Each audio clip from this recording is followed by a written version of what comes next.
Hey all, எல்லாருக்கும் happy new year. எல்லோரும் எப்படி இருக்கீங்க? நல்லா இருக்கீங்க நம்புகிறேன். நானும் நல்லா இருக்கேன். ஸோ இன்றைக்கி ஒரு டே இன் மை லைஃப் பார்த்துருவோமா? ஸ்பெஷல்லாம் எதுவும் கிடையாது, ரொம்ப சிம்பிள், ரொம்ப நார்மல் டே தான். சும்மா தோணுச்சு எடுக்கலாம் vlog அப்படின்னு சொல்லி. ஸோ அதனால எடுக்க ஸ்டார்ட் பண்ணியாச்சு.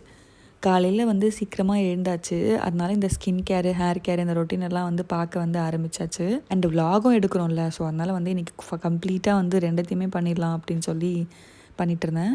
ஹேர் கேர், ஸ்கின் கேர் கண்டிப்பாக ரெகுலராக ஒரு நாள் விடாமல் பண்ணுவேனா அப்படின்னு கேட்டால் கண்டிப்பாக நோ தான். இட் டிபெண்ட்ஸ், ஒரு நாளை பொறுத்தது. இப்போ வீட்டில் ஏதாவது ரொம்ப வேலை இருக்குது, இல்லை லேட்டாக ரொம்ப எழுந்துட்டேன் அப்படின்னா இதெல்லாம் பண்ண மாட்டேன். ரிலாக்ஸாக எழுந்துக்கிறேன், நார்மலாக சில்லான டே தான் அப்படின்னா இதெல்லாம் பண்ணிட்டு தான் டேவை ஸ்டார்ட் பண்ணுவேன். ஸோ இது ரொம்ப ஃபிக்ஸட்லாம் கிடையாது.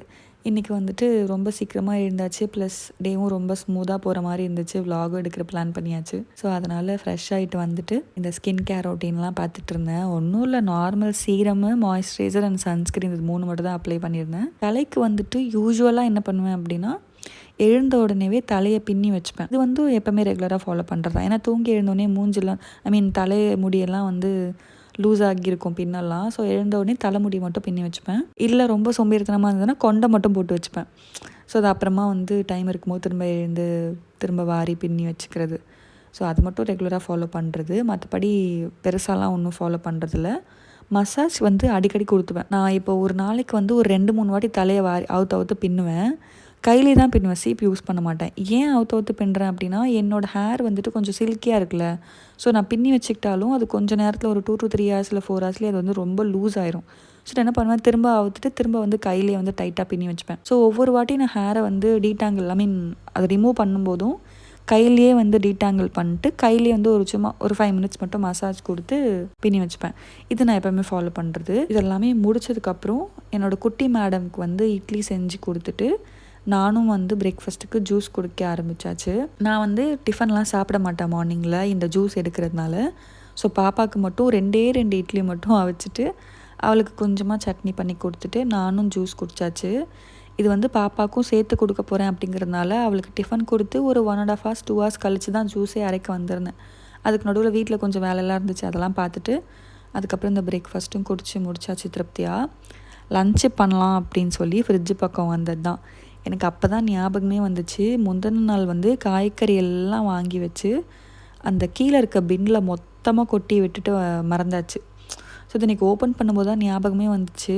ஐயோ என்னடா இது இப்படி இருக்குதுன்னு சொல்லிட்டு எல்லாத்தையும் உட்காந்து எடுத்து எல்லாத்தையும் இது பண்ணிகிட்டு இருந்தேன். இன்றைக்கி இந்த வேலை என் லிஸ்ட்லேயே இல்லை, பட் ஆனால் மறந்ததுனால இது ஆட் ஆன் ஆயிடுச்சு.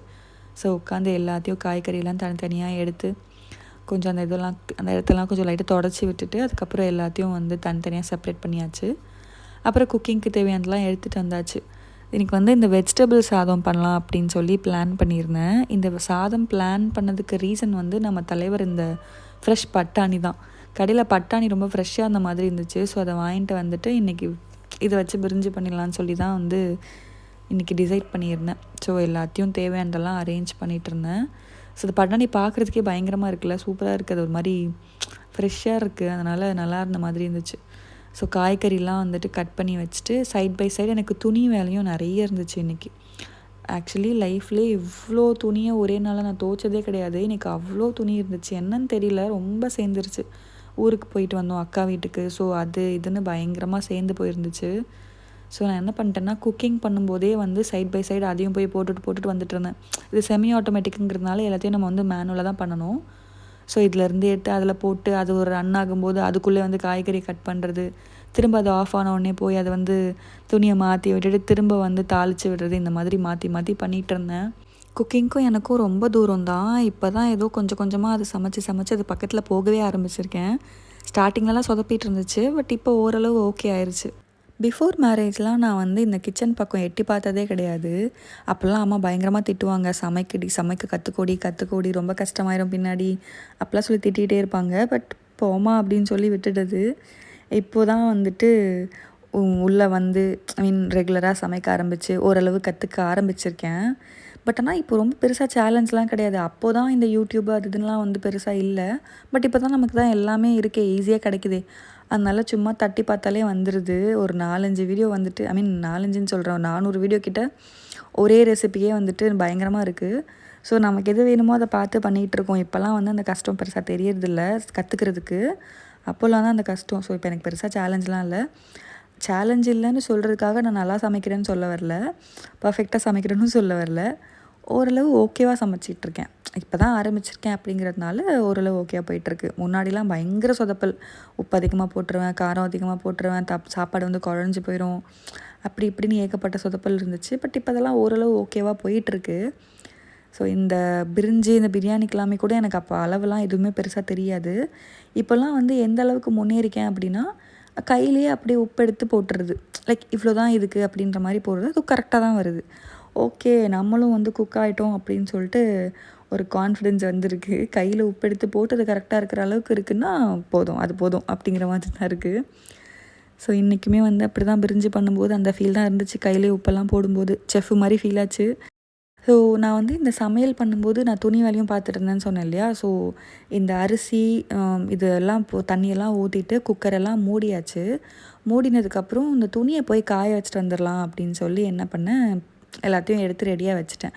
ரெடியாக வைக்கும்போது கரெக்டாக மேடம் வந்து நானும் வரேன் அப்படின்னு சொல்லி அடம் பிடிச்சிட்டு இருந்தா. சரி என்ன பண்ணுறது, தூக்கிட்டு தான் போகணும் அப்படின்னு சொல்லிட்டு இவ்வளோ துணியையும் எடுத்துகிட்டு அவளையும் கூட்டிகிட்டு மொத்தமாக போக முடியல. ஸோ நான் என்ன பண்ணேன், பாதி பாதியாக வந்துட்டு ஷிஃப்ட் பண்ணிட்டு இருந்தேன் இவங்களையும் அவங்களையும். ஸோ முதல்ல துணி எடுத்துகிட்டு போய் வச்சு கேமரா எடுத்துகிட்டு போய் செட் பண்ணிட்டு அப்புறம் மேடமை கூட்டிகிட்டு போயிட்டு ஒரு 4-5 வாட்டி மேலே ஏறி இறங்கினேன். இது பெருசாக கஷ்டம் இல்லை. நிறைய பேர் வந்து இதுக்கு ஒரு நெகட்டிவ் கமெண்ட்ஸ் கொடுத்துருவீங்க, அப்போ ஏன் பண்ணுறேன் அப்படின்னு சொல்லி. அதுக்காக சொல்ல வரல. இது ஏன் சொல்ல வரேன்னா, நான் பண்ண இந்த வேலையினால் எனக்கு வந்து என்ன ஆயிடுச்சு, சாப்பாடு வந்து கொஞ்சம் அடி பிடிச்சிருச்சு. ரொம்ப லேட் ஆயிடுச்சுல்ல, நான் எக்ஸ்பெக்ட் பண்ணதை விட ரொம்ப லேட் ஆகிடுச்சு. ஸோ கொஞ்சம் அடிப்பிடிச்ச மாதிரி ஆயிடுச்சு. நீயும் நிறைய அதுக்கேற்ற மாதிரி இந்த 3 விஷயத்தையும் வந்து தனித்தனியாக ஷிஃப்ட் பண்ணி பண்ணிகிட்டு இருந்ததுனாலையும் வந்து ரொம்ப லேட் ஆயிடுச்சு. ஸோ லைட்டாக அடிப்பிடிச்சிருச்சு. லைட்டாக தான் அடிப்பிடிச்சிருந்தது. பட் நல்லா சூடாக சாப்பிடும்போது தெரியல, டேஸ்ட் நல்லா தான் வந்துருந்துச்சு. ஸோ நான் லஞ்செல்லாம் சாப்பிட்டு முடிச்சுட்டு எனக்கு கொஞ்சம் வெளியில் போக வேண்டிய வேலை இருந்துச்சு பேங்க் வரைக்கும். ஸோ நான் வந்துட்டு கரெக்டாக கிளம்பும்போது குட்டியை வந்துட்டு அவங்க தாத்தா பாட்டி வீட்டுக்கு கூட்டிகிட்டு போயிட்டாங்க. ஸோ கரெக்டாக அவளும் போனதுனால நானும் வந்துட்டு இந்த பக்கம் பேங்க் வேலைக்கு போயிட்டேன். ஸோ போயிட்டு பேங்க்கில் வேலையெல்லாம் முடிச்சுட்டு பக்கத்தில் வந்து ஒரு கடை இருக்குது. ஸோ அதுக்கு வந்து கொஞ்சம் ஷாப்பிங் போகலாம் அப்படின்னு சொல்லி பிளான் பண்ணி போனேன். நான் வாங்கணும்னு நினச்ச ஐட்டம் வந்து அந்த இடத்துல கிடைக்கல. ஸோ என்ன ஆயிடுச்சு, சும்மா வந்து பார்த்துட்டு இருந்தேன். இந்த கிளிப்ஸ் எல்லாம் பார்த்துட்டு இருந்தேன். இது வந்து இப்போ ரீசெண்ட் டேஸில் இந்த இன்ஸ்டாவில் பயங்கர ஃபேமஸ் ஆகிட்டுருக்கு இந்த ஃபர் கிளிப்பு அப்படின்னு சொல்லிட்டு.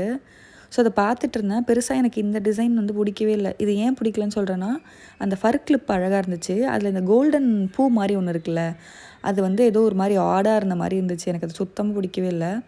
அதனால் இதை வாங்கவே இல்லை. வாங்கணும்னு ஆசையாக இருந்துச்சு. பட் அந்த ஒரு கோல்டன் அந்த பூனால் வாங்கலை. ஸோ அப்படியே விட்டுட்டு அதுக்கு பக்கத்துலேயே வந்து சூப்பர் மார்க்கெட் இருந்துச்சு. அது வந்துட்டு அதுக்குள்ளேயும் போயாச்சு. ஆக்சுவலி வாங்க போனது நிஜமாகவே 2 பொருள் தான் வாங்க போனேன். வீட்டில் உளுந்தும் இல்லை சுத்தமாக, அண்ட் வேர்க்கடலையும் சுத்தமாக இல்லை. ஸோ 2 மட்டும் வாங்கிட்டு வந்துடலான்னு பிளான் பண்ணி போனது. பில்லு வந்து 1000 அபோவ் வந்துருச்சு. ஸோ ஒன்றும் பண்ண முடியல. வாங்கிட்டு எல்லாத்தையும் பில் போட கொடுத்துட்டு இந்த சூப்பர் மார்க்கெட்டுக்கு ஆப்போசிட்லேயே வந்துட்டு ஒரு ஐஸ்கிரீம் ஷாப் ஒன்று இருக்குது. இது ஐஸ்கிரீம் ஷாப்னு சொல்ல முடியாது, அந்த அந்த ஒரு பாப்சிக்கல் இருக்கும்ல, ஸோ அதுதான் அதோட ஷாப்பு. இந்த சூப்பர் மார்க்கெட் வந்தேன் அப்படின்னா இந்த இடத்துக்கு போய் ஐஸ்கிரீம் சாப்பிட்டுட்டு தான் வருவேன். அதுவும் வந்து பிளாக் கரண்ட் ஃப்ளேவர் மட்டும் தான் சாப்பிடுவேன். எனக்கு ரொம்ப பிடிக்கும் அந்த ஃப்ளேவரு. ஸோ இங்கே வந்தாலே இதை சாப்பிட்டுட்டு போவேன். ஸோ இது எல்லா வேலையும் முடிச்சுட்டு நானும் வீட்டுக்கு வந்து ஃப்ரெஷ் ஆகிட்டு வேலையும் பார்க்க ஸ்டார்ட் பண்ணியாச்சு. ஆக்சுவலி இப்போ நான் எடுத்துகிட்டு இருக்கிறது வந்து ஒரு 10 மணி 11 மணி இருக்கும்னு நினைக்கிறேன். பட் நான் வந்து முன்னாடியே வந்தாச்சு. ஸோ வந்து வேலையெல்லாம் பார்த்துட்டு இருந்தேன்.